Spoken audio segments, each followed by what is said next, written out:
네, 할렐루야. 오늘 또 귀한 예배 자리에 오신 여러분 모두를 주님의 이름으로 환영하고 또 사랑하고 축복합니다. 우리 한번 뒤에 또 좌우에 계신 분들에게 잘 오셨습니다, 많은 은혜 받으시기 바랍니다 라고 축하의 말, 인사의 말, 환영의 말을 전해주면 좋겠습니다. 네, 축하드립니다. 네, 잘 오셨습니다. 네, 감사합니다. 오늘 유난히 황정숙 권사님의 얼굴이 밝으십니다. 네, 생신이시라고 지금 오늘 특별히 여러분 케이크까지 또 가져오셨어요. 나중에 또 우리 한번 같이 축하드렸으면 좋겠고요. 주중에 저희 김태모 집사님이 그 편지를 주셨어요. 그 주중에 지난주도 그렇고 못 나오셨는데 특별히 몸이 좀 안 좋으셔가지고 이렇게 일어나시다가 또 넘어지고 또 일어나시다가 또 넘어져서 거동을 하기 힘드셔가지고 또 추가적인 검사를 하고 또 병원에 가서 또 이제 팔로우업을 하신다고 하십니다. 그래서 정말 건강하게 또 이렇게 함께 예배에 나올 수 있도록 여러분 계속 기도해 주시고, 어떻게 보면 우리는 그 누군가는 정말 간절히 이 자리에 앉고 싶어하는 자리인데 하나님의 은혜로 저희가 이렇게 있습니다. 이렇게 귀한 날 우리가 함께 예배하면서 주님 앞에 또 주님이 기뻐하시는 예배를 올려드리고 또 우리의 신앙을 사도신경으로 우리 함께 고백하시면서 같이 한번 예배하면 좋겠습니다. 함께 고백하겠습니다. 전능하사 천지를 만드신 하나님 아버지를 내가 믿사오며 그의 외아들 우리 주 예수 그리스도를 믿사오니 이는 성령으로 잉태하사 동정녀 마리아에게 낳으시고 본디오 빌라도에게 고난을 받으사 십자가에 못 박혀 죽으시고 장사한 지 사흘 만에 죽은 자 가운데서 다시 살아나시며 하늘에 오르사 전능하신 하나님 우편에 앉아 계시다가 저희로서 산 자와 죽은 자를 심판하러 오시리라. 성령을 믿사오며 거룩한 공예와 성도가 서로 교통하는 것과 죄를 사하여 주시는 것과 몸이 다시 사는 것과 영원히 사는 것을 믿사옵나이다. 아멘. 주님 우리의 왕이십니다. 다 와서 찬양해, 다 와서 찬양해, 사랑을 주신 주 찬양해, 사랑해 우리 주님 생명 주셨네. 소리쳐 찬양해, 기쁨을 주시는 우리와 찬양의 제사 드리며 주님께 경배해. 아멘. 다 와서 찬양해, 찬양해, 찬양해 주님, 찬양해 주님 우리 왕.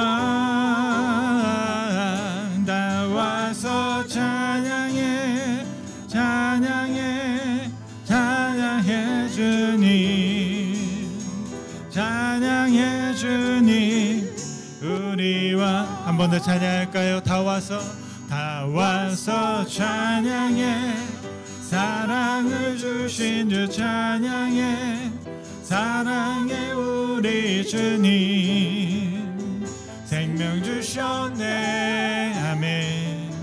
소리쳐 찬양해, 기쁨을 주시는 우리와 찬양의 제사 드리며 주님께 경배해. 아멘. 다 와서 찬양해, 찬양해, 찬양해 주님, 찬양해 주님 우리 왕. 다 와서 찬양해, 찬양해, 찬양해 주님, 찬양해 주님 우리 왕. 다 와서 찬양해, 다 와서 찬양해, 찬양해, 찬양해 주님, 찬양해 주님 우리 왕, 우리 왕. 다 와서 찬양해, 찬양해, 찬양해 주님, 찬양해 세상의 주님 우리와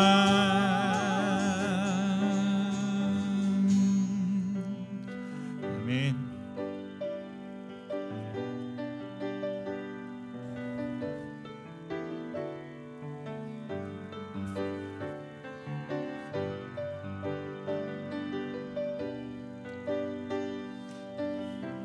우리 함께 고백하겠습니다. 주 안에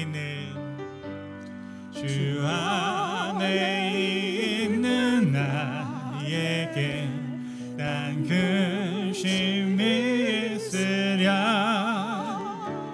십자가 밑에 나아가 내 짐을 다시 한번 주 안에 있는 나에게 주 안에 있는 나에게 난 근심이 있으랴 십자가 밑에 나아가 내 짐을 풀었네. 아멘. 주님을 찬송하면서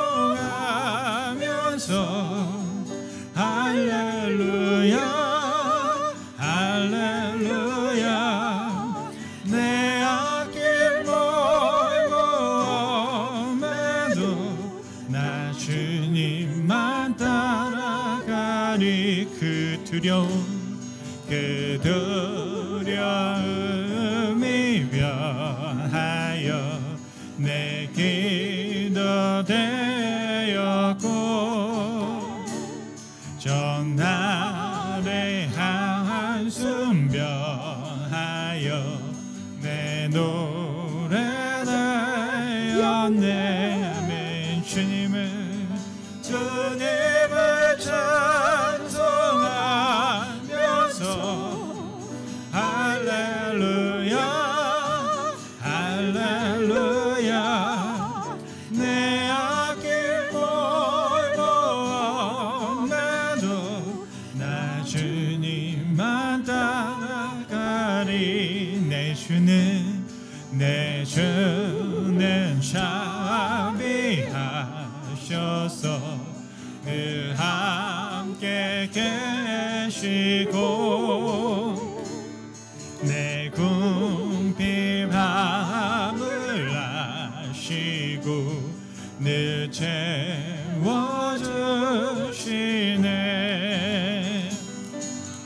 주님을 찬송하면서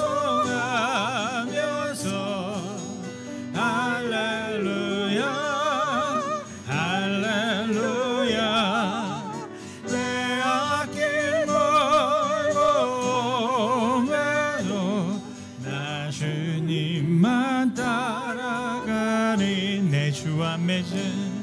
내 주와 맺은 언약을 영불명하시니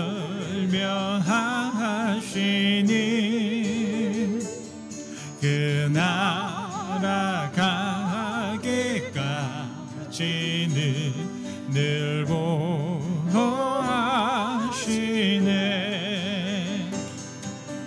주님을 찬송하면서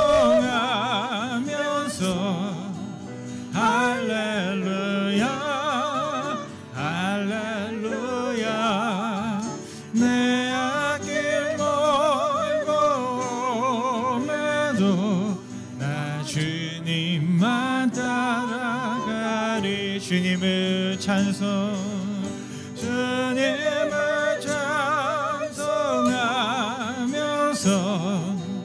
할렐루야 할렐루야 내 앞길 멀고매도 나 주님만 따라가리.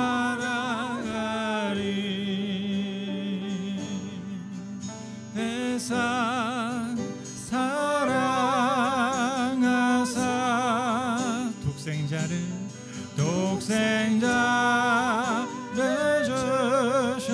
주셔서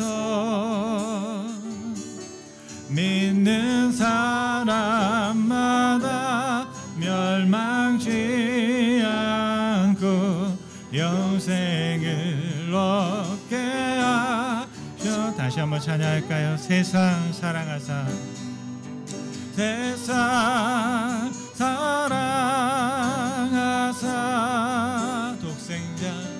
독생자를 주셔서 믿는 사람마다 멸망치 않고 영생을 얻게 하셨네. 십자가 의지하리. 주님만 의지하리. 날 찾은 그의 사랑 날 구한 그의 사랑. 세상 사랑하사 세상 사랑하사 독생자를 주셔서 믿는 사람마다 멸망치 않고 영생을 얻게 하셨네. 주님을 기다리네. 주 말씀 기다리네. 그 은혜로 구원됐나. 은혜로 자유. 우리 함께 고백할까요? 세상 사랑하사 세상 사랑하사 독생자를 주셔서 믿는 사람마다 멸망치 않고 영생을 얻게. 마지막 한 번 더 고백합시다. 세상 사랑하사 세상 사랑하사 독생자를 주셔서 믿는 사람마다 멸망치 않고 영생을 얻게 하셨네. 이 시간 한번 기도하면 좋겠습니다. 주님, 우리를 사랑하셔서 독생자를 주심으로 우리를 믿음 안에 거하게 하시고 멸망치 않으며 영생 가운데 거하게 하신 줄 믿습니다. 영생을 받은 자라서 하나님, 우리가 주님 예배하기 원합니다. 하나님 앞에 서기 원합니다. 오직 주님만 그 사랑 안에 우리가 서길 원합니다. 하나님, 우리 가운데 함께 하신 주님, 우리 예배를 받아주시고 성령으로 충만케 하시고 아버지 홀로 영광 받아 달라고 한번 주님 앞에 예배 성공을 위해서 합심으로 기도하겠습니다. 함께 기도합니다. 오 아버지 하나님, 이 시간도 감사합니다. 말씀으로 기도하고 말씀으로 찬양하며 말씀으로 고백하였습니다. 하나님, 세상을 사랑하셨습니다. 하나님, 나를 사랑하셨습니다. 하나님, 우리를 사랑하셨습니다. 하나님, 우리에게 예수 그리스도를 주셨습니다. 주님을 허락하셨습니다. 주님을 보내셨습니다. 주님은 우리를 위해 죽으셨습니다. 아버지, 이 놀라운 복음 앞에 우리가 있습니다. 우리 주님을 찬양할 수 없고 우리를 바라볼 수도 없고 기도할 수도 없고 주님 앞에 설 수도 없었지만 하나님, 이 사랑으로 주님, 우리 기쁨으로, 이 복음으로, 이 좋은 소식으로 말미암아 우리가 주님 앞에 섰습니다. 아버지 하나님, 이 시간으로 아버지 복되게 하여 주옵시고 하나님의 나라가 이 땅에 임하게 하시고 아버지, 예배하며 주님을 바라는 모든 영혼들과 심령들 속에서 아버지 하나님의 성령의 충만을 믿기 원합니다. 아버지, 우리의 모든 모습과 생각과 우리의 환경과 우리의 시각과 우리의 모든 순간을 아시는 주님, 오늘도 주님을 바라봅니다. 모든 걸 내려놓고 주님 앞에 나아갑니다. 십자가 앞에 우리의 모든 짐을 내려놓고 주님을 찬양합니다. 주님을 예배합니다. 주님을 경배합니다. 주님을 바라봅니다. 주님을 기뻐합니다. 주님을 소망합니다. 주님 앞에 우리의 모든 존재를 드리오니 아버지 아버지 하나님 이 시간 축복 받아주시고 아버지 하나님의 놀라운 복음 앞에 서게 하시고 그 복음 앞에서 자유함을 얻게 하시고 기쁨을 얻게 하시고 참된 행복을 누리게 하시고 참된 생명을 누리게 하시고 참된 기쁨과 참된 하나님의 놀라운 일들을 바라보며 나아갈 수 있도록 아버지 축복하여 주옵소서. 우리 시간 예배를 받으시며 감사합니다. 아버지 이 시간에 주님 모든 것들을 다 주의 성령으로 붙어주시고 오직 주님만 나타나게 하시며 거룩하게 하시고 아버지의 성령으로 우리의 심령 가운데 다시 한번 성령의 불을 지펴주시고 성령의 시원한 바람을 불게 하시고 믿음을 허락하셔서 믿음 안에 살게 할 수 있도록 아버지 축복하여 주시옵소서. 아버지 주님을 소망합니다. 아버지 주님 찬양합니다. 네. 이 시간 한번 또 우리가 교회를 위해서 같이 한번 기도할 수 있으면 좋겠습니다. 하나님의 교회가 주 안에서 부흥하기 원합니다. 생명이 넘치기 원합니다. 하나님의 말씀이 넘치기 원합니다.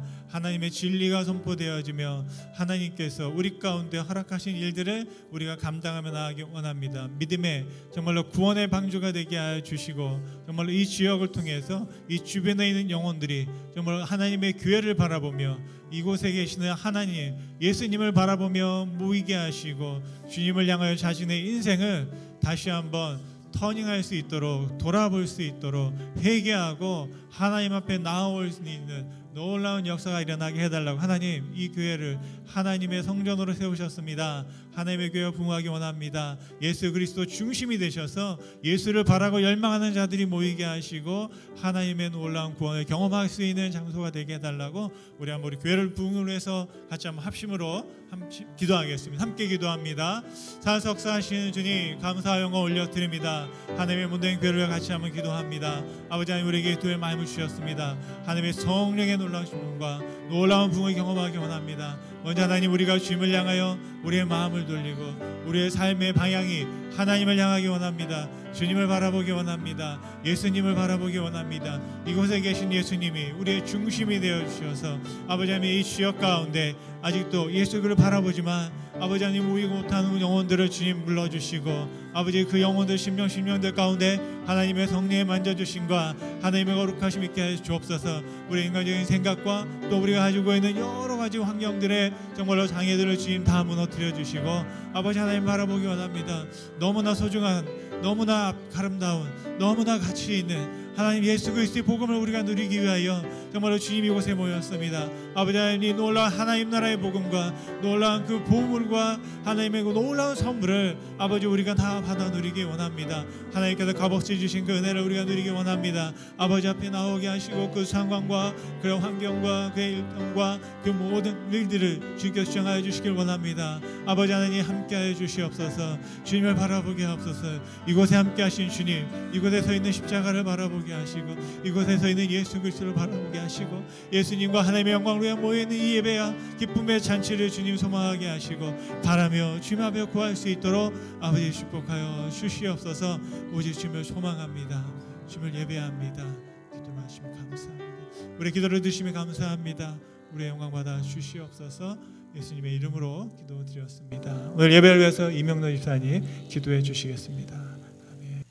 사랑과 은혜가 충만하신 하나님 아버지, 그토록 춥고 힘들었던 겨울도 자연의 섭리를 거역할 수 없어 만물이 다시 소생하는 봄 기운이 완연한 주일 아침, 다소 불편한 몸이지만 하나님의 은혜로 예배를 드릴 수 있게 하여 주심에 감사를 드립니다.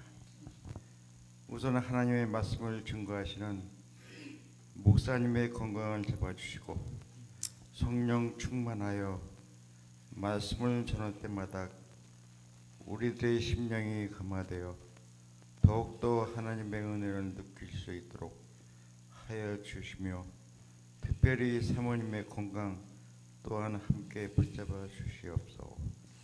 병든 자 모두 나에게 오라고 하신 말씀과 같이 고령의 몸으로 힘든 생활을 하고 계신 여러 성도들을 위하여 기도합니다. 또 갑자기 찾아온 혈압으로 몸이 불편하여 못 나오는 또 이성호 집사님과 또 김태모 집사님의 몸을 어루만져 건강한 몸으로 예배를 같이 드릴 수 있게 하여 주시옵소서. 특별히 지난주 가슴의 통증으로 수술을 받게 된 차중관 집사님을 위하여 기도합니다. 수술 후 경과가 좋아서 하루빨리 완쾌하여 함께 예배를 드릴 수 있도록 힘을 주시옵소서. 저희 교회에는 수년간 해결하지 못한 그린필드 교회의 매각건 아직 해결되지 않고 있습니다. 금년에는 꼭 해결이 되어 목사님이 오직 목회 활동에만 전념할 수 있도록 역사하여 주시옵소서.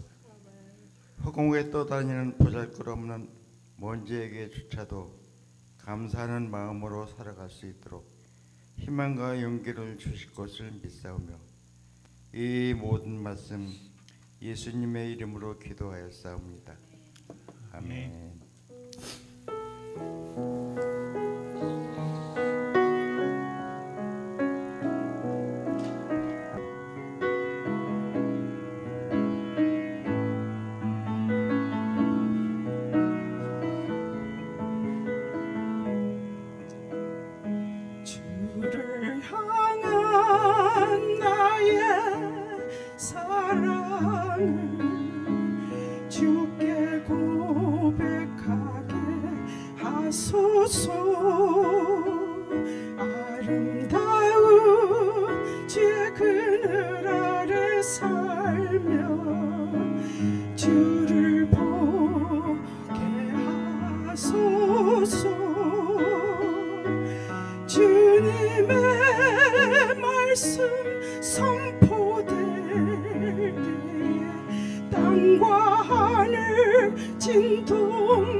자리에 일어나셔서 함께 우리 봉헌 찬양 올려드리겠습니다.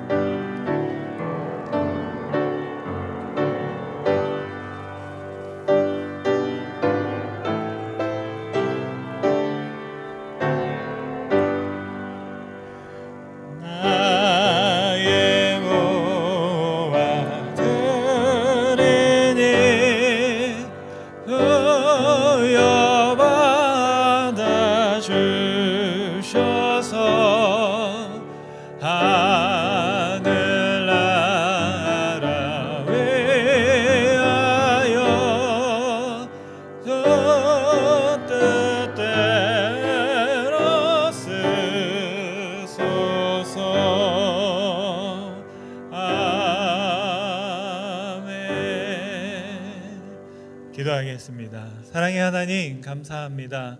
지금도 살아계셔서 우리와 함께 동행하시며 우리의 삶을 살피시며 또 우리를 인도하시는 주님을 찬양합니다.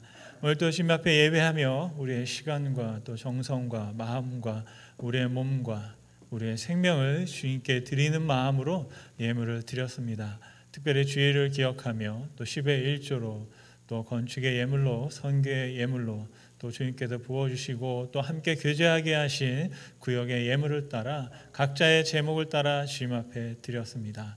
하나님께서 그 마음과 생각을 감찰하시고 주님께서 인도하시며 주님의 놀라우신 축복과 하나님의 살피심이 함께할 수 있기를 간절히 소원합니다.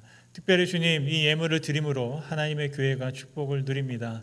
하나님 이 교회 가운데 정말로 풍성한 은혜를 경험하게 도와주시고 필요를 따라 채워주시며 또 나눌 수 있고 또 섬길 수 있는 정말로 하나님의 은혜를 경험케 하여 주시옵소서.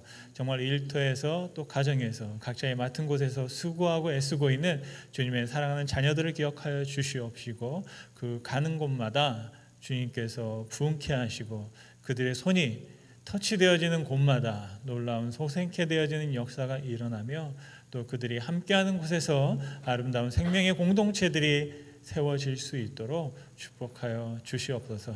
또 모이고 흩어질 때마다 하나님께서 함께하시고 이끄심에 감사드립니다. 주님 앞에 드릴 수 있는 축복을 누리게 하심을 다시 한번 감사드리며 예수님의 이름으로 기도드렸습니다. 아멘. 자리에 앉으시겠습니다. 교회 전하는 소식은요. 주보를 참조하시면 되겠습니다. 오늘 주보의 한 면이 거꾸로 되어 있습니다. 여러분 조심하시고요. 네, 한번 돌려보셔야 되는데 오늘 특별히 오늘 예배 가운데 오신 여러분들 환영의 말씀을 드리고요. 오늘 친교가 있습니다. 제가 미리 좀 말씀을 드리면 우리 또 에밀리 성도님께서 친교를 준비해 주셨는데 제가 보니까 참 우리 교회는 이상해요. 시키지도 않았는데 하시고 싶다고. 제가 보니까 또 다른 분이 또 하시고 싶다는 분이 또 계세요. 그래서 지금 어떻게 하시려는지 지금 이게 좀 걱정입니다. 네, 다른 사람을 좀 괴롭히려고 하는 분이 계세요. 네, 본인이 하면 되는데 나는 못하니까 누가 해달라고 그런 분이 또 계신데 뭐 여러 가지로 이렇게 나눌 수 있고 풍성하게 하신 거 너무나 감사드리고 또 특별히 우리 황정숙 권사님이 생신을 맞아가지고 여러분들 미리 가지 마시고 가서 축하 케이크를 또 손수 자기가 본인이 가져오셨어요. 저희가 해드렸으면 좋았을 텐데 그래서 정말 축하의 시간을 좀 우리가 예배 후에 가졌으면 좋겠습니다. 다음엔 예배와 모임을 여러분 참조해 주셨으면 좋겠고요. 또 구역 신방을 하려고 하는데 저희가 가능하면 같이 가려고도 했는데 보니까 좀 그러신 것 같아요. 한번 이번에 기회가 되시면 저희 집으로 모셔가지고 구역 예배를 드리면 좋을 것 같아요. 그래서 한번 제가 그런 계획들을 하고 있으니까요. 여러분 참고해 주시기 바라고요. 오늘 또 특별히 여러분들이 몸이 좀 불편하셔서 참석을 못 하셨어요. 여러분 늘 아침마다 저녁마다 여러분 자녀를 위해서 또 교회를 위해서 기도하실 때마다 우리 또 가족들을 위해서 우리 교회 성도님들을 위해서 같이 한번 합심으로 기도해 주셨으면 고맙겠습니다. 오늘 시간 함께 보실 말씀은 요한복음 3장 16절부터 18절의 말씀입니다. 한번 말씀을 찾으시는 대로 한번 또 자리에서 일어나서 같이 한번 읽어보실까요? 네, 요한복음 3장 16절부터 18절의 말씀이 되겠습니다. 네, 한번 자리에 일어나셔서 하나님의 말씀 함께 한 목소리로 올려드리겠습니다. 함께 읽겠습니다. 요한복음 3장 16절 말씀. 하나님이 세상을 이처럼 사랑하사 독생자를 주셨으니 이는 그를 믿는 자마다 멸망치 않고 영생을 얻게 하려 하심이라. 하나님이 그 아들을 세상에 보내신 것은 세상을 심판하려 하심이 아니요 그로 말미암아 세상이 구원을 받게 하려 하심이라. 그를 믿는 자는 심판을 받지 아니하는 것이요 믿지 아니하는 자는 하나님의 독생자의 이름을 믿지 아니하므로 벌써 심판을 받은 것이니라. 아멘. 자리에 앉으시겠습니다. 제가 지난주에 했던 일 중에 좀 잘한 일이 하나 있는 것 같아서 자랑을 하려고요. 도라지 씨를 지난 가을에 좀 받아놓은 게 있는데 교회 들어오는 입구에 제가 좀 뿌려두었습니다. 살런지 죽을런지는 저도 잘 모르겠습니다. 근데 제가 사진을 준비했는데 한번 뒤에로 보시면, 예, 뭐 여러분이 보실 수 있을 거예요. 손바닥에 이제 검은 씨가 이게 도라지씨입니다. 도라지씨. 예. 나중에 한번 이게 어디서 나왔냐면 저쪽 하들리에 있는 세탁소 앞에 지난 가을에 보니까 보라색 꽃이 막 피어 있더라고요. 이게 뭐냐고 그랬더니 도라지라는 거예요. 그래서 좀 지나니까 꽃이 떨어지고 그 꽃이 깨처럼 깻목처럼 이렇게 씨가 맺히더라고요. 그 씨를 한 주먹 제가 받아가지고 오늘 들어오는 화단에 예배실 들어오는 그 입구 왼편에 보면 고랑을 파고 해놨습니다. 네, 왜 했냐면 목요일 날 70도까지 올라가고 그리고 어제는 비가 왔잖아요. 그래서 자연적으로 비가 오면 뿌려놓으면 알아서 자라겠구나 싶었던 생각이 있었습니다. 정말 뿌리면 심는 대로 자라는지 안 자라는지 한번 봐야 될 것 같고요. 한 가지 들었던 소식은 만만한 게 아니다. 예, 뿌린다고 다 나는 게 아니다. 이 흙을 적당히 줘야 되는데 얼만큼 하는지에 따라 가지고 날 수도 있고 안 날 수도 있다고 합니다. 그래서 일단 보고 있고요. 만약에 씨가 안 나면 저쪽 세탁소에서 자란 거 뽑아다가 갖다 심을까 하는 생각도 지금 하고 있습니다. 참 여러분 심어서 거두는 그 기쁨을 기대하는 게 얼마나 우리에게 행복한지 모르겠습니다.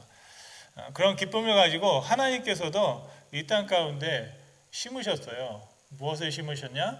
바로 저와 여러분의 구원을 위해서 예수님을 이 땅에 심어 주신 줄 믿습니다.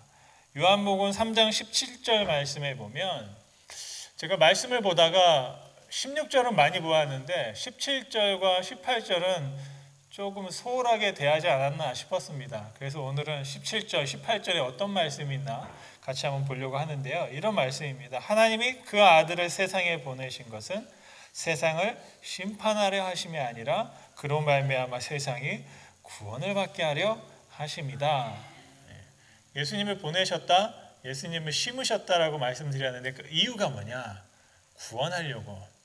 그런데 당연히 우리는 기뻐해야 하는데도 불구하고 예수님이 이 땅에 오신 것에 대해서 불편해했던 사람이 있었다라는 것을 저와 여러분 잘 알고 계십니다. 하나님의 방법이 마음에 들지 않습니다. 하나님의 그 구원의 계획이 불편했습니다. 예수님께서 오셔서 우리에게 말씀하시는 게 자꾸 마음에 걸렸습니다. 어떤 말이냐면 예수님이 내가 하나님의 아들이야. 사람들이 what? 저 이단인가? 이렇게 생각하는 거죠. 그리고 더 나아가서는 마지막에 3년 차가 돼가지고는 예수님이 정말 이제는 용감해지셨어요. 야, 여기 성전을, 예루살렘 성전을 너희들이 허물어 버려. 그러면 예수님이 하시는 말씀이 내가 3일 만에 다시 지어줄게. 이렇게 말씀하셨습니다. 여러분 한번 생각을 해보십시오. 지금 있는 에머트 시온교회를 누가 와서 다 허물어라. 그러면 여러분 뭐라고 생각하시겠어요? 저쪽에 우크라이나의 그 일반 백성들이 러시아의 탱크 앞에서 다 가로막고 있는 그런 사진과 영상을 봤거든요. 아마 여러분도 누가 이 교회를 허물러 온다 그러면 딱 맨손으로 딱 막아서지 않을까 싶습니다.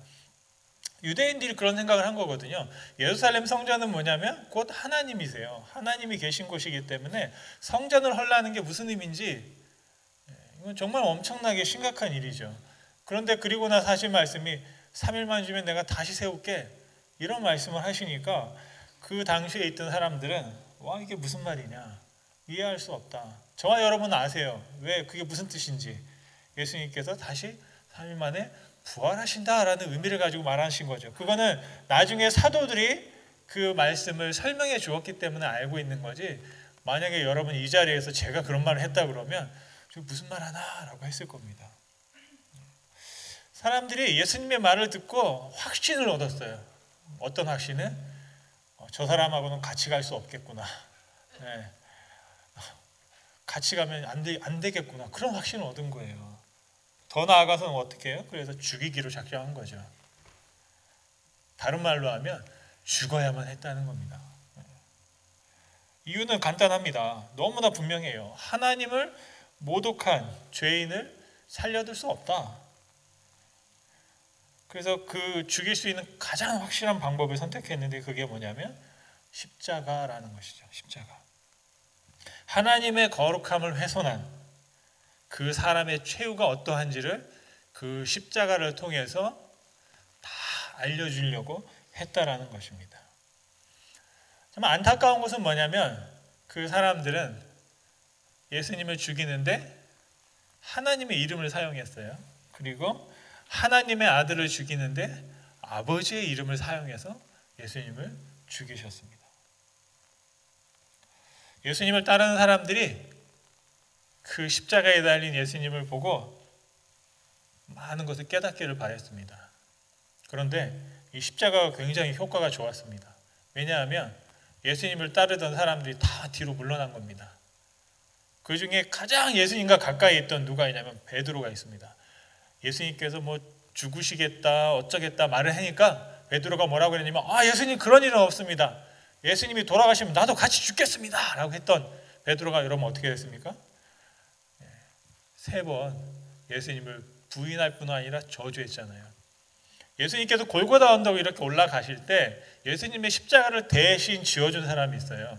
저는 그 사람이 누구여야 하냐면 누구였을까요? 베드로가 그 십자가를 대신 지고 갔어야 되는 게 아닌가라는 생각들을 해봅니다. 왜냐하면 3년 동안 베드로가 한 일이 있거든요. 그런데 예수님께서 십자가를 지고 가다가 쓰러지고 더 이상 올라갈 수 없어서 그냥 주저앉아 있을 때 베드로는 우리가 하는 말로 베드로의 그림자도 찾아볼 수가 없었다라는 것이죠. 그리고 예수님이 돌아가시자 어떤 일이 벌어졌습니까? 그냥 예수님을 따르던 그 수많은 사람들이 호산나 다윗의 자손 예수여 외치던 사람들이 예수님이 죽은 걸 확인했어요. 그리고 하는 게 뭐냐면 회개했어요. 회개가 뭐냐면 돌아가는 거야. 다시 어디로? 자신들의 일상으로 돌아갑니다. 엠마오로 가는 제자들이 바로 대표적인 사람들이죠. 이제 다 끝났다. 다시 그냥 돌아가자. 이번은 아닌가 보다 하고 돌아가게 되었던 거죠. 전 사람들이요 예수님을 죽였던 이 논리가 신앙생활을 하면서 교회 안과 밖에서 좀 자주 목격되는 걸 볼 수 있어요. 저희들이 연약한 인간이다 보니까 우리가 내 뜻대로 안 되면 자꾸 수치심을 느낍니다. 부끄럽게 생각합니다. 그래서 막 거절당하면 분노를 느끼게 되고 그러다 보면 어떻게 되냐면 내 뜻을 하나님의 뜻인 것처럼 포장하게 되는 그런 경우들이 많이 생깁니다. 막 의분을 품으면서 이게 정당한 거다. 왜? 하나님의 뜻이기 때문에.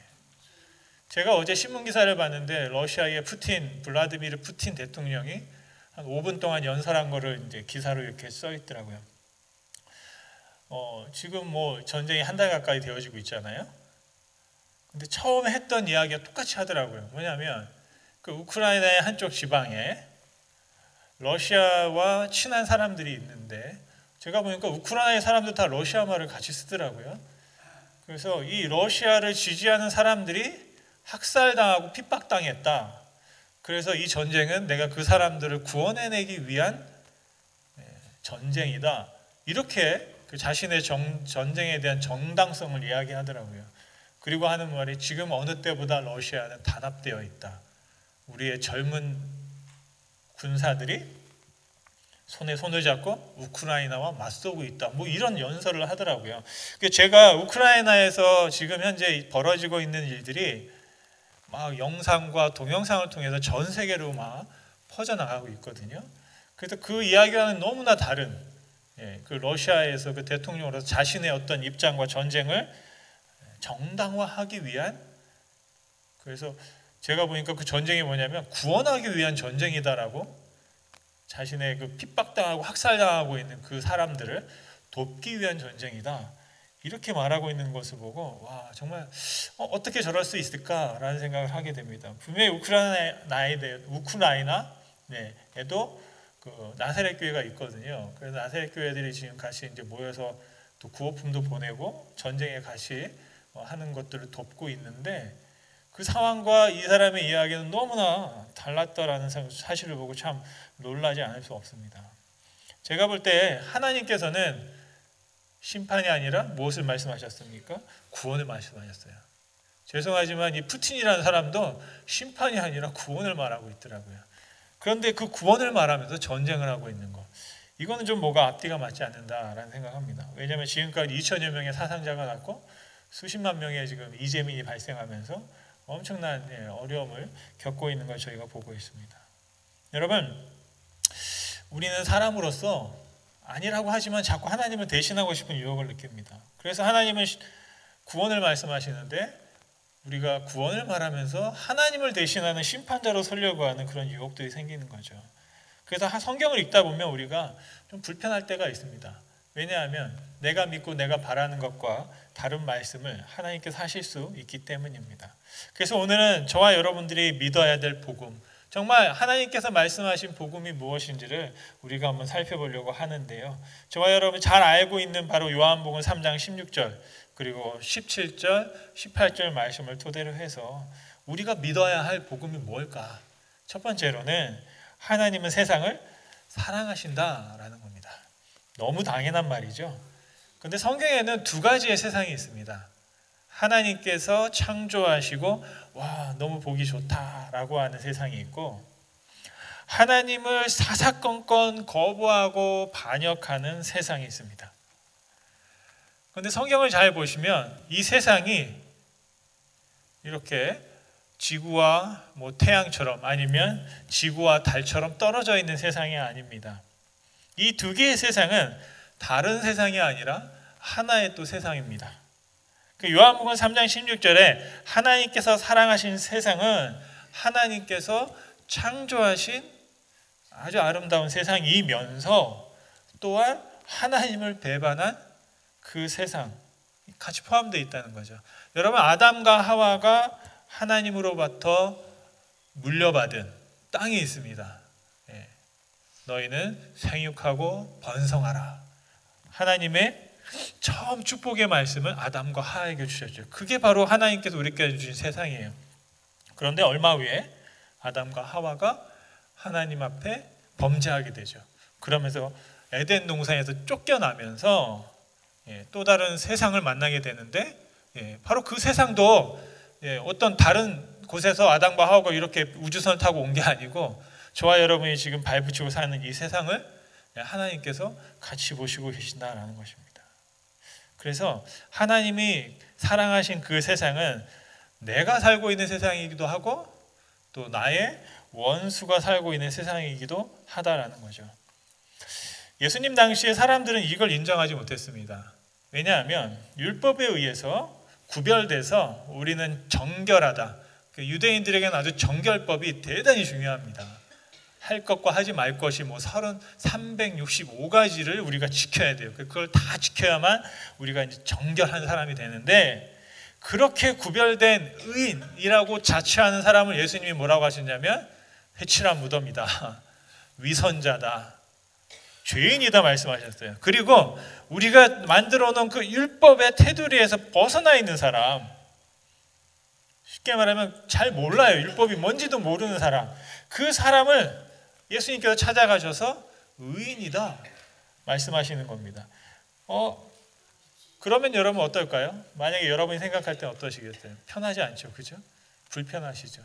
내가 선을 딱 그어놓고 우리는 안전해 라고 했는데 이 선 밖에 있는 사람을 예수님께서 만나시고 그 사람을 의롭다고 하실 때는 불편하게 생각하는 겁니다. 저와 여러분이 하나님이 만든 세상을 바라볼 때 두 가지 관점이 있습니다. 좀 어려운 말이긴 한데 영어로 하면 좀 이해가 되실 거예요. 첫 번째 관점은 뭐냐면 유계 집합의 관점으로 보는 것이고, 두 번째 관점은 중심 집합으로 보는 겁니다. 유계라는 게 뭐냐면 경계를 세운다는 겁니다. 바운드리를 세운다는 거예요.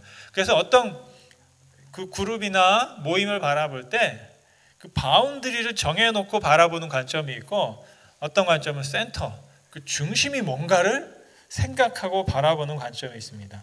그래서 유계 집합, 바운드리를 놓고 집합을 생각할 때는 경계가 어딘지를 항상 이렇게 생각합니다. 그래서 이게 안에 있는지 아니면 밖에 있는지를 아주 눈을 크게 뜨고 쳐다보는 거죠. 여러분 어릴 때 짝꿍하고 책상을 같이 썼잖아요. 그러면 뭐 하십니까? 여기다가 선을 딱 그어놓잖아요, 그죠? 선을 딱 그어놓고 이게 넘어가나 안 넘어가나.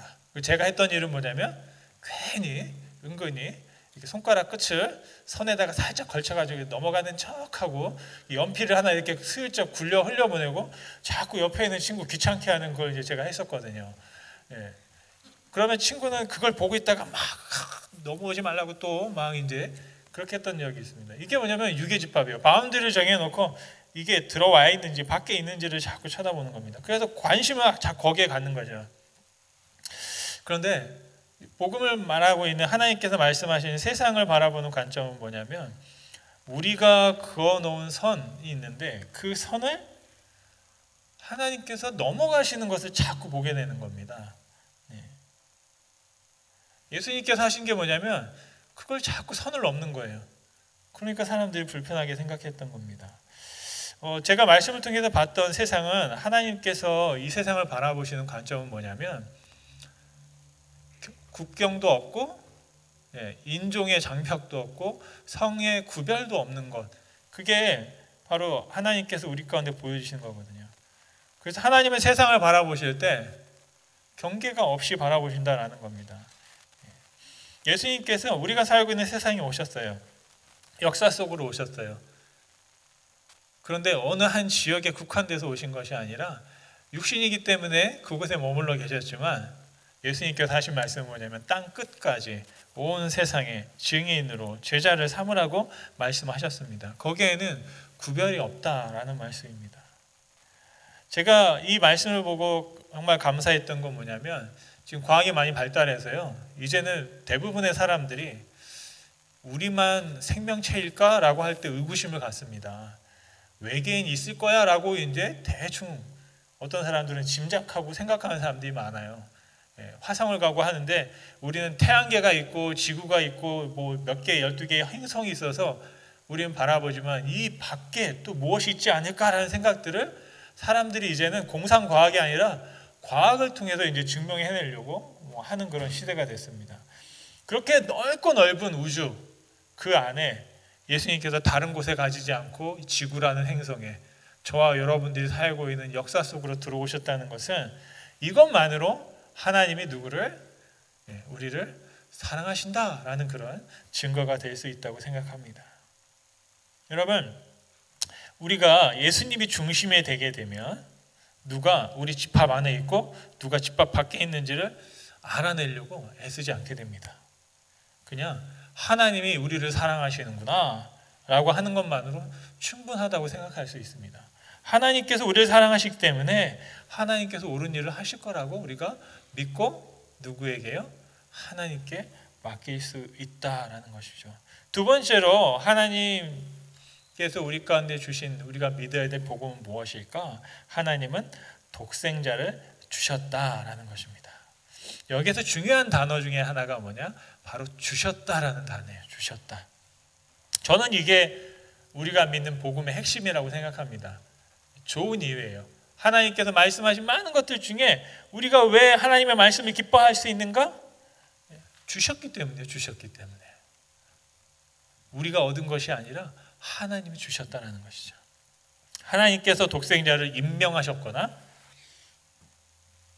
하나님께서 독생자를 세우셨거나가 아니라 하나님께서 독생자를 우리에게 주셨다라고 말씀하고 있습니다. 어떻게 주셨습니까? 주기까지 하시면서 우리 가운데 주신 줄 믿습니다. 주시는 방법이 세 가지가 있는데 첫째, 하나님께서 독생자를 주시는 방법이 뭐냐? 성육신입니다.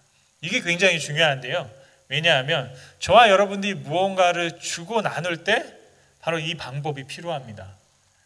그냥 주는 게 아니라 내가 누군가에게 사랑을 베풀고 내가 누구를 섬겨야 되고 내가 누구에게 무언가를 준다고 할 때 우리가 사용하는 방법은 어떤 방법이냐면 하나님께서 예수님을 우리에게 주신 방법, 그 방법을 우리가 가지고 우리를 나눌 수 있어야 되겠다는 겁니다. 그 첫째가 뭐냐면 성육신입니다. 사람이 되셨다라는 거예요. 사람이. 그 이야기는 뭐냐면 같이 되셨다라는 겁니다. 우리에게 예수님을 주시기 위해서 예수님을 우리와 같게 하셨다라는 겁니다. 요즘 말로 하면 공감하셨다, 같이 되셨다라는 것입니다. 그래서 그 결과가 뭐냐면 십자가인 것이죠. 예수님은 죄가 없는데 우리가 죄인이기 때문에 예수님이 죄인같이 되셔서 그 죄에 대한 결과로 십자가를 지시게 되는 일이 벌어지게 된 겁니다. 예수님께서 사람의 몸을 입으신 이유가 무엇입니까? 바로 십자가 때문입니다. 십자가를 지셔야 했기 때문에 바로 예수님께서 몸을 입으셨다라는 것이죠. 그래서 중요한 사실이 하나 있는데요. 꼭 그렇게까지 해야 되는가라는 겁니다. 저 같으면 우리 안에 죄가 있다면 죄를 싹 꼬집어내서 죄를 딱 죽여버리면 되잖아요. 그죠? 사단의 권세를 멸하고 그 죄의 속성과 죄가 가지고 있는 나쁜 모든 우리 가운데 있는 기질들과 그 원죄를 다 뿌리째 뽑아가지고 싹 치워버리면 되잖아요. 왜요? 하나님은 그럴 만한 능력이 있으시죠. 말씀으로 빛이 있으라 하니까 빛이 있었고, 말씀으로 나눠져라 하니까 천지창조를 하셨던 분이 왜 그 일을 못하실까라는 생각을 혹시 여러분 하셨을지도 모르겠습니다.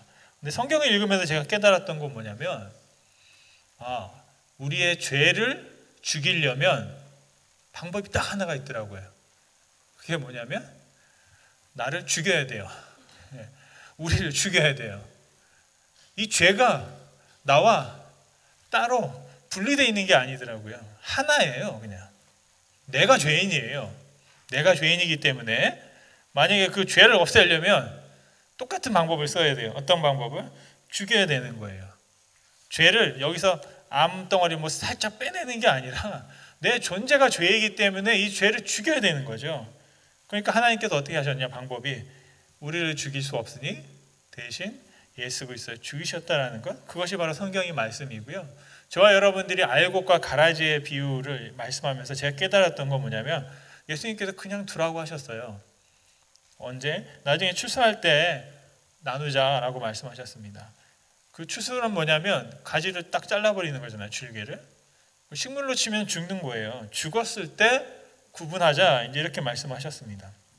그런데 왜 그냥 두라고 하셨을까? 그거는 어떤 악을 그냥 묵인하고 모른 척하는 것이 아니라 예수님께서 하신 말씀이 뭐냐면, 내가 대신 값을 치렀으니 일단 놔두어라 라는 것이죠. 저는 이 알곡과 가라지를 어떤 알곡 같은 사람, 가라지 같은 사람이 아니라 어떻게 보면 제 안에 알곡과 가라지가 다 있더라고요. 내 안에 가라지 같은 게 있어요. 그래도 이거를 어떻게 끄집어낼 수 없으니까 예수님이 그냥 놔둬라. 내가 그 값을 치루었으니 나중에 그 값을 너희들한테 묻지 않고 내가 물어주겠다. 이렇게 예수님께서 말씀하시는 것이죠. 두 번째로 예수님을 우리에게 주시는 방식이 뭐냐면 빈 무덤입니다. 빈 무덤. 예수님은 십자가에 계시지 않고 무덤에도 계시지 않습니다. 이게 놀라운 사실이죠.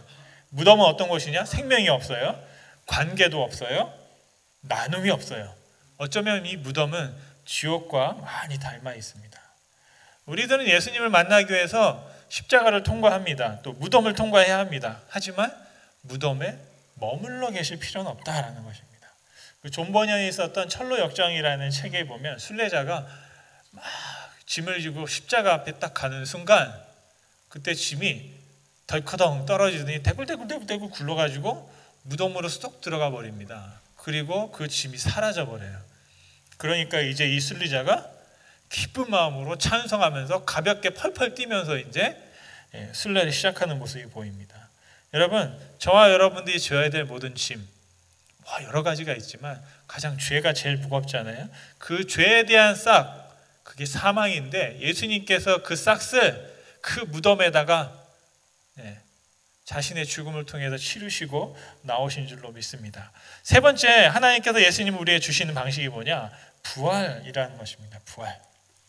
예수님은 다시 살아나셔서 어떤 일을 하셨냐면 40일 동안 제자들과 함께 계셨습니다. 부활하신 예수님은 승천하셨고 성령을 우리에게 보내주셨습니다. 그 증거가 마가의 다락방에서 성령님이 오셨고 제자들은 성령의 충만과 기쁨의 충만을 경험하게 되었습니다. 여기에서 제가 말씀을 보면서 깨달았던 건 뭐냐면 우리가 예수님이 오신 이유도 굉장히 중요합니다. 그리고 더 중요한 것, 예수님께서 우리를 떠나신 이유도 굉장히 중요합니다. 예수님께서 그냥 가신 게 아니라 나 이제 여기 너무 힘들어. 그냥 갈래. 아버지께 갈래. 이러해서 가신 게 아니라 예수님은 이 땅에 오셨을 때 그 신약 성경과 복음서를 읽어보면 빨리 막 아버지께 가고 싶다고 막 그런 말씀을 많이 하셨어요. 이유가 뭐냐면 우리에게 더 좋은 걸 주시려고. 그게 뭐냐? 바로 성령님이십니다. 예수님의 영이신 성령을 우리에게 부어주면 우리가 그 성령을 통해서 누리게 될 놀라운 축복들이 있는데 그걸 주시려고 예수님은 올라가셨다라고 합니다. 성령님은 저와 여러분을 구원에 이르게 할 뿐 아니라 구원받은 자로서 이 땅 가운데 예수님을 따라가며 살 수 있도록 우리에게 힘과 능력을 주시는 분인 줄 믿습니다. 세 번째로 우리가 믿어야 될 복음이 뭐냐? 하나님은 영생을 얻게 하신다라는 것입니다. 영생, 영원한 생명입니다. 여러분, 하나님께서 예수님을 우리에게 부어주신 분명한 이유가 있는데 그게 바로 뭐냐? 요한복음 3장 16절. 오늘 이 말씀을 여러분 꼭 기억하셨으면 좋겠어요. 다 알고 계시지만 한 번 더 같이 한번 읽어보겠습니다. 요한복음 3장 16절 말씀.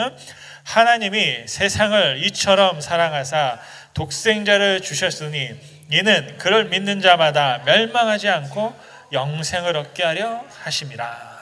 아멘. 여러분 영생을 얻으셨습니까? 아멘. 그러면 설교할 필요가 없는데 네, 영생을 얻으셨으면 됐어요. 네. 언제 얻느냐? 3장 18절 말씀에 이런 말씀이 있습니다. 같이 한번 또 읽겠습니다. 요한복음 3장 18절 말씀. 그를 믿는 자는 심판을 받지 아니할 것이요 믿지 아니하는 자는 하나님의 독생자의 이름을 믿지 아니하므로 벌써 심판을 받은 것이냐. 아멘. 18절에 믿는 자는 심판을 받지 않았다. 믿지 않는 자는 벌써 심판을 받았다. 여기 의미심장한 말이 있습니다. 이 말을 한번 반대로 해볼게요. 무슨 말이냐면 예수님을 믿을 때 우리는 벌써 심판을 피하게 되었다. 이 말이 뭐냐면 우리가 예수님을 믿을 때 우리는 그 믿음으로 말미암아서 벌써 영생을 얻었다라는 말씀이 됩니다.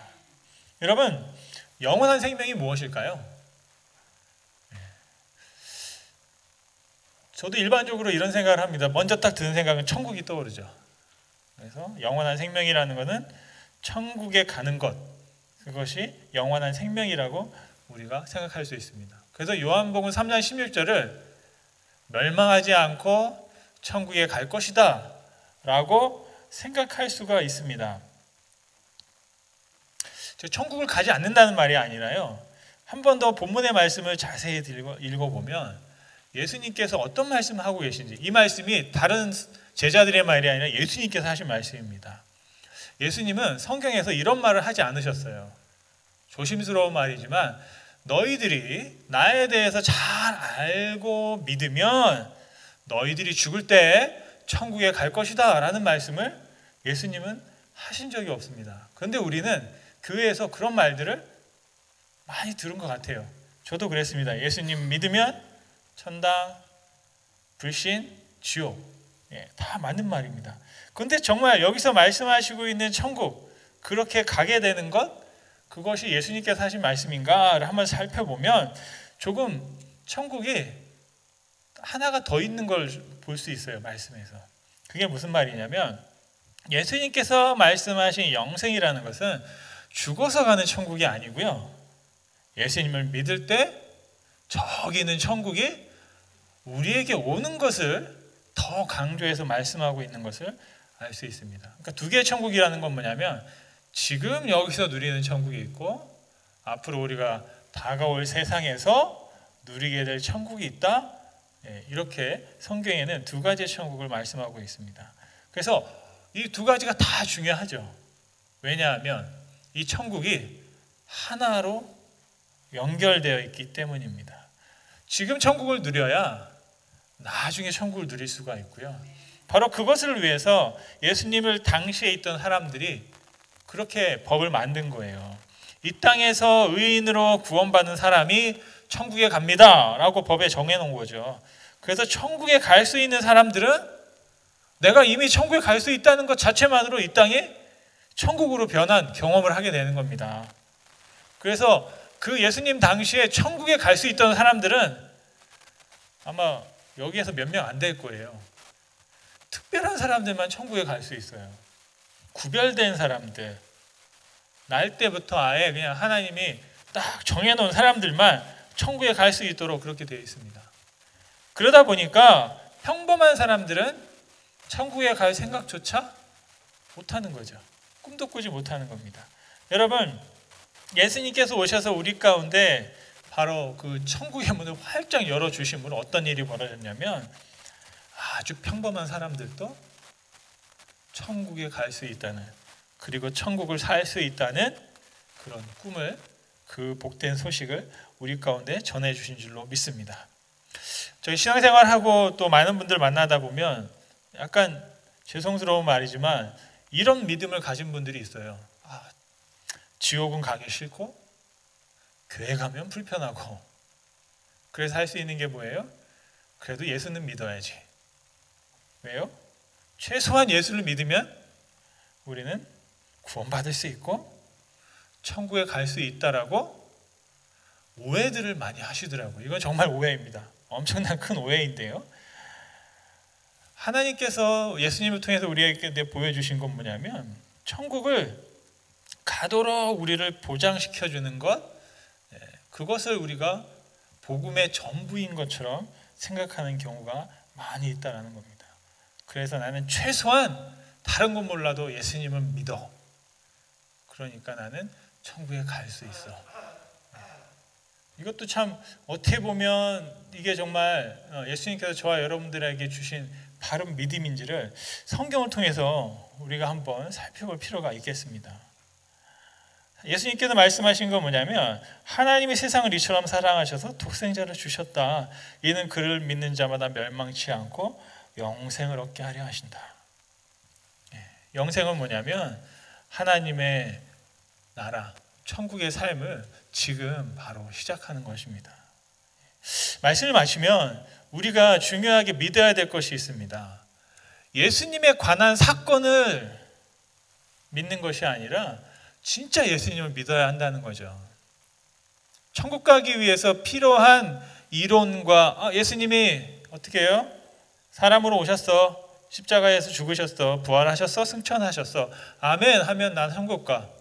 이런 믿음은 성경 어디에도 없습니다. 그렇게 해서 천국에 갈 수가 없는 거거든요. 우리가 두 가지 질문을 한번 드릴 수 있어요. 첫째는 뭐냐면 여러분은 그리스도인입니까? 많은 분들이 아멘 하셔요. 그럼 여러분이 제자입니까? 라고 할 때도 네, 아멘. 우리가 제자입니까? 할 때도 아멘 할 수 있어야 된다는 것입니다. 중요한 사실이 있습니다. 성경에 보면 예수님은 그리스도인이 아닙니다. 예수님은 유대인이에요. 그리고 그리스도인이라고 하는 것은 성경에서 저 예수쟁이들이라고 하고 예수님을 믿지 않는 사람들이 조롱하면서 했던 말이 그리스도인이라는 말입니다.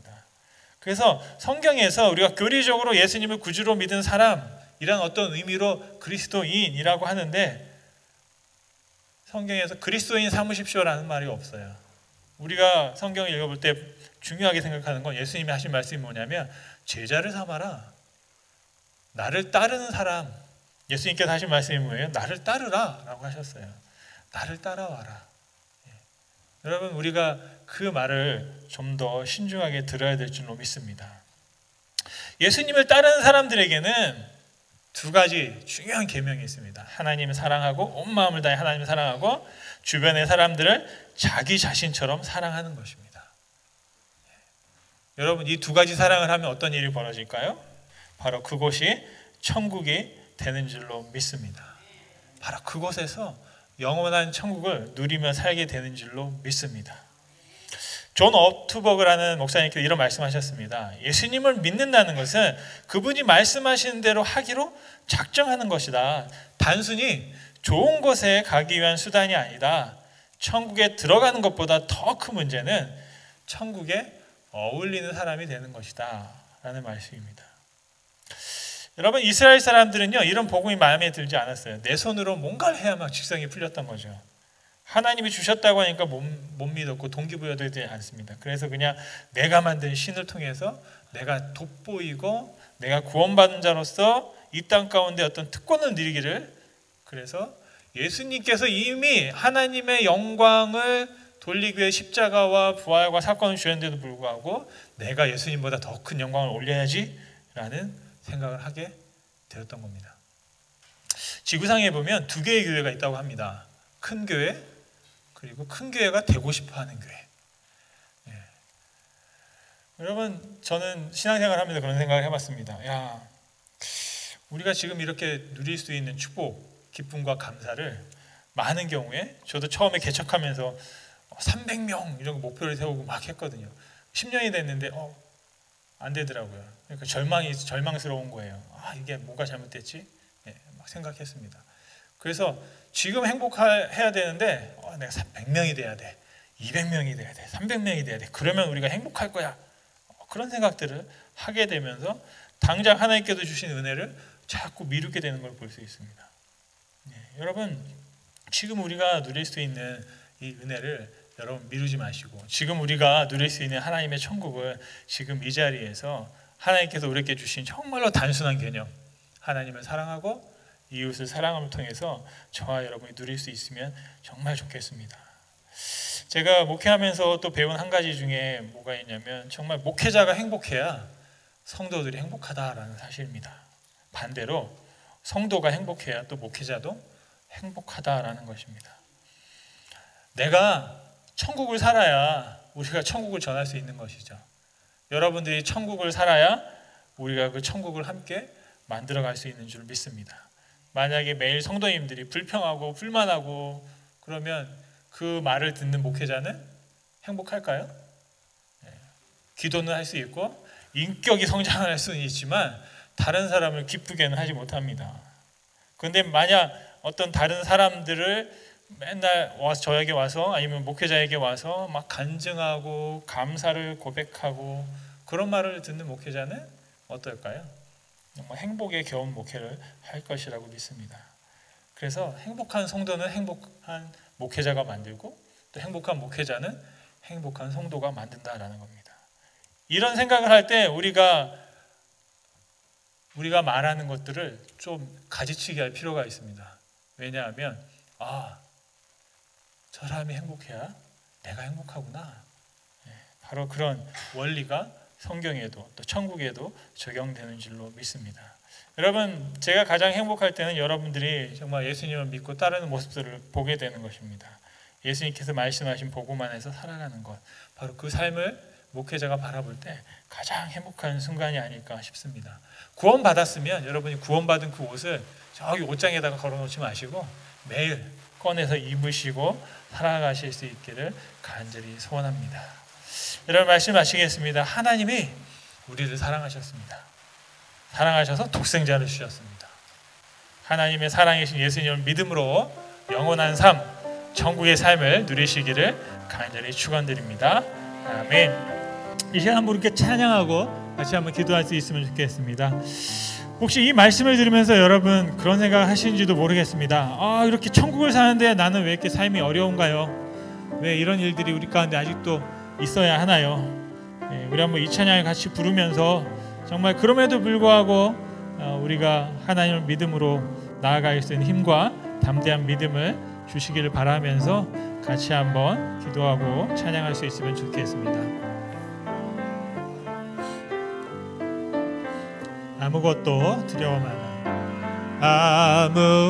아무것도 두려워 말라.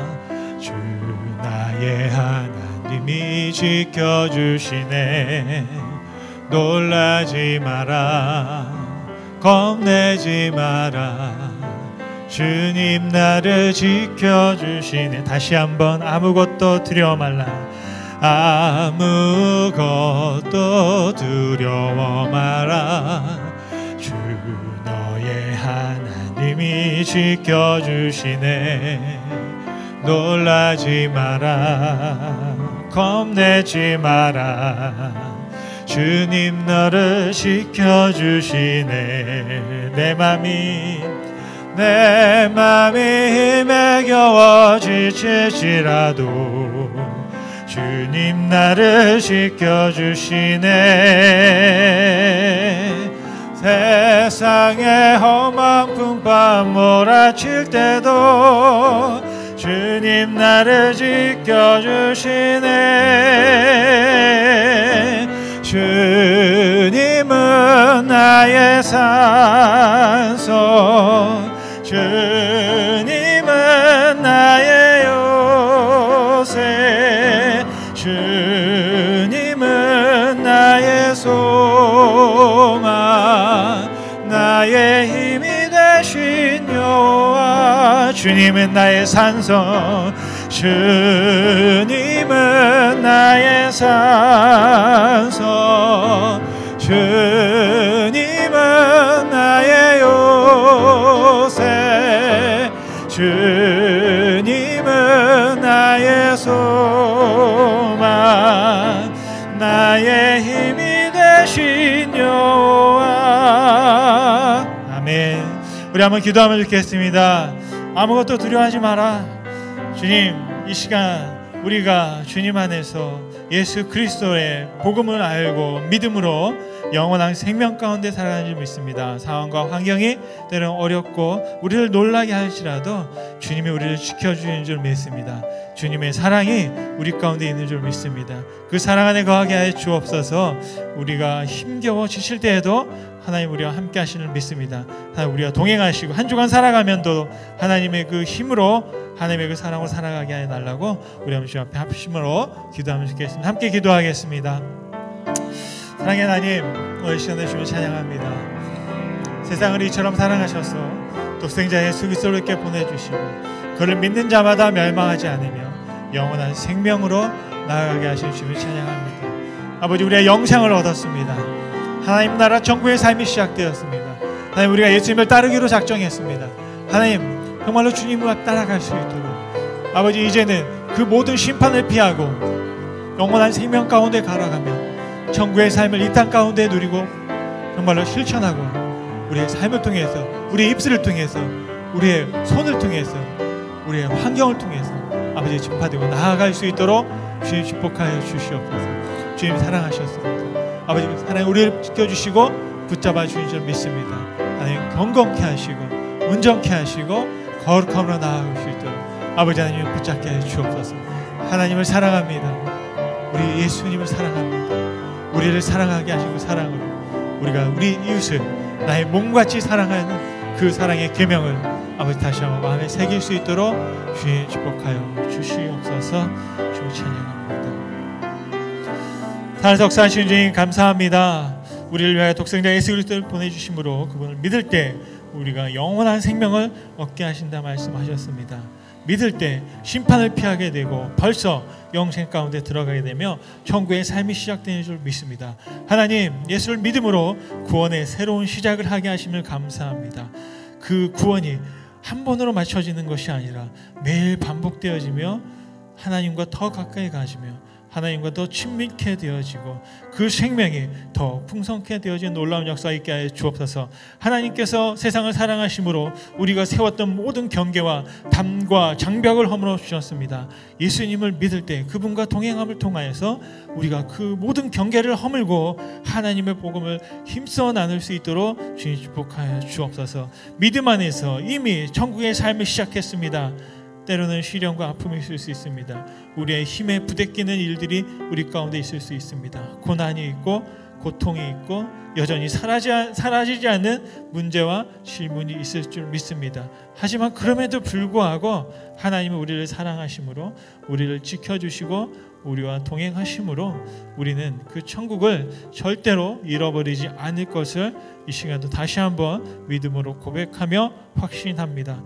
하나님, 우리가 누리는 이 천국을 아버지 하나님 날마다 우리가 소유하게 도와주시고 하나님의 놀라운 사랑 안에서 믿음 안에서 그 영원한 삶을 바로 오늘 시작할 수 있도록 주님 축복하여 주시옵소서.